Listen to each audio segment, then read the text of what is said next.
Okay, so today we're looking at Blood of the Dead, the remake of Mob of the Dead, and honestly, still a good map. Like, I think Mob of the Dead is definitely better than the remake for multiple reasons that I won't get into now, but I still have a lot of fun playing Blood of the Dead. I think it was probably my most played map at launch for Black Ops 4, so that goes to show just how much I enjoyed it. In terms of the Easter egg and solid stuff, again, we're covering that separately, but this map's Easter egg is probably one of the hardest that's ever been made. So I mean, not only is covering it going to be fun, but going back to do it again is going to be a nightmare. But that is the future's problem. So today, as always, talking about the map, the features, what it adds, what it changes from the original, and yeah, some overall thoughts with the map. So without further ado, let's get into it. Okay, so first of all, it's obviously not a one-to-one remake. There are different areas in this map, and things have also been removed. So for example, this area here is a completely different part of the island, called the West Grounds, which is another thing in the original. This leads up to the original map, which is obviously the main prison. Most of that is still pretty much the same, other than an additional bit being added on the other side of the map, which is where the warden's house is, which is kind of crucial to the Easter egg, as well as upgrading the Blundergat to the Magma Gat, which I'm using in this footage. And we'll talk about the different variants of the Blundergat in a moment. But yeah, two new areas, mostly new. They do their part, I suppose, again, more so for the story of the map than anything else, but pretty cool nonetheless. One thing I didn't like with this version of the map is the plane to Pack-a-Punch is gone. Like, you can't build a plane, you can't fly to the bridge. That doesn't exist anymore, which I suppose fits the tone of the original version more, because you are playing as prisoners trying to escape, so it makes sense in the original, but in this one you're not. It's a completely different reason you're there, so having it not there makes sense, but at the same time, such a shame, because it was so cool to do that. Okay, also moving on, the afterlife mechanic from Mob of the Dead. So if you don't know what that is, when you go down in Mob of the Dead, you turn into like a blue ghost, and you can kind of go revive yourself. It's also something that is crucial to the map to turn on the power in certain areas, activate perks, do Easter egg stuff, all that stuff. It was a very crucial part of Mob of the Dead. It is gone in this version. You have normal downs, you have your limited downs, and that's it. But it's not completely gone.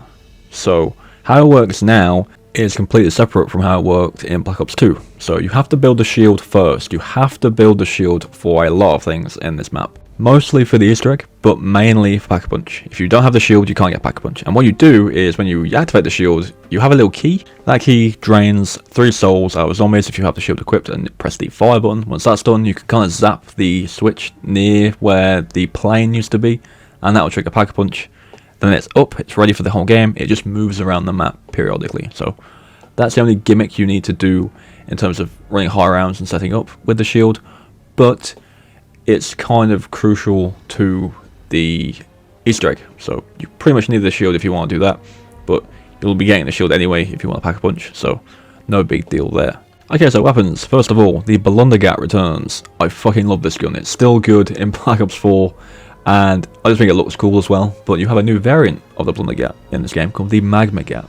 Bit of a quest to get it, nothing too crazy, but definitely the better version of the gun. The base version, the Acid Gat, which is returning, and the Magma Gat.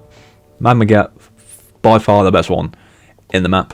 It's very strong, it can save your life, and I still think it looks cool, even with the orange bits it looks cool. But yeah, very iconic weapon, still feels good, still sounds good. And I love this gun so much. Again, with it being Black Ops 4, you can either do a quest to build it, which is very similar to literally the original quest in Black Ops 2, where you find like the skulls with the house retriever around the map to get it, or you get lucky out of the box and you get it straight away.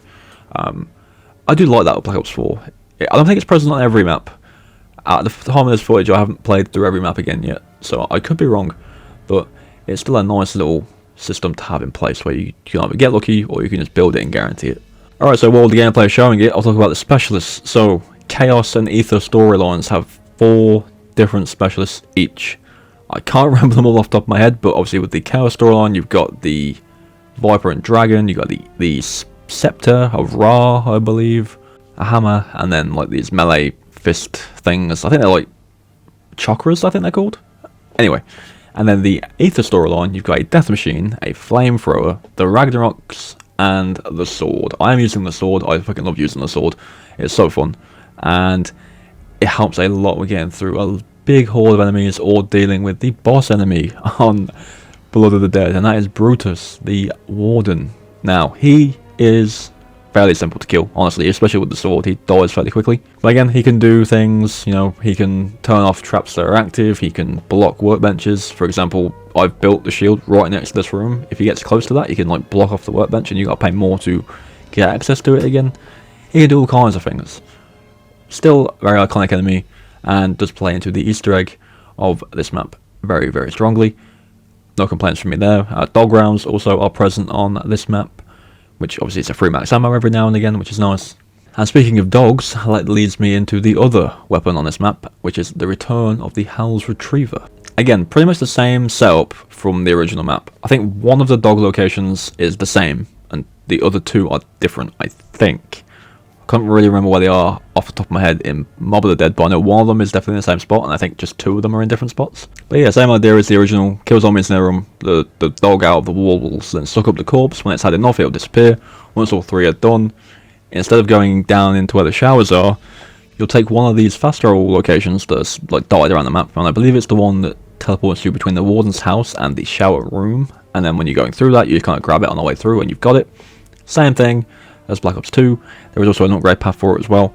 Didn't do it in this video because I didn't really see the point, but still really iconic. But again, the problem with Black Ops 4 is, you know, the basic equipment is just better. Ray fires are the best thing you can use, and it's a shame because I like using the Hell's Retriever. It's really fun, but usually I wouldn't use it because, yeah, ray fires are better, but that's just Black Ops 4 things for you. But yeah, I think for the quest line it's necessary, so if you're doing the quest line you kind of need to build it anyway, but again, I just wouldn't have it over normal equipment in this game, but it's still fun to use anyway. But yeah, I think that's pretty much Blood of the Dead. I think everyone knows the map enough now for me to not go over every little detail. The new locations, like I said, are good. This spot specifically is very strong. The training in it can be a little trickier sometimes, but that trap there is insane, and I'm doing something in this footage that's completely wrong. Like, I didn't click until probably 10 rounds ahead of this in this footage that the trap actually distracts the zombies, and I was just shooting the magma at the floor because that also attracts zombies, and I thought that was what was doing it, but no. The trap does it too. As long as you're close enough to the trap without getting killed by it, it'll just pull in any aggro away from you to the trap. Very nice, and it's got a very short cooldown, so you can pretty much get it up, you know, maybe 2 to 3 times around at this point, which is very nice. Other than that, strategy wise, I pretty much did this, and then early game I was kind of doing the training around the cafeteria room because I always used to do that in the original game anyway. But it's a very fun map to go high rounds on, I'll give it that. Like, I think the original was too, but this one is also quite fun to go for high rounds on. I think this game ended at like 52, 53, mainly because I was an idiot and got myself stuck between a bunch of frozen zombies in front of me that just wouldn't die. I think the trap clipped me and I didn't have Dying Wish up at the time, so I just insta-downed. But nevertheless, it's a fun map still. I think the remake isn't as good as the original, like I said, for a few reasons, but it's still fun. And if you like Mob of the Dead, I think you'll like Blood of the Dead. You just have a preference on which one you prefer, which is fine. That's the same with any remaster of anything ever, but it's still a solid remaster. And again, I'm going to be saying that a lot with Black Ops 4 because 4 of the maps are remasters. So yeah, the next one is Classified, which is probably the closest to the original out of the 4 remasters.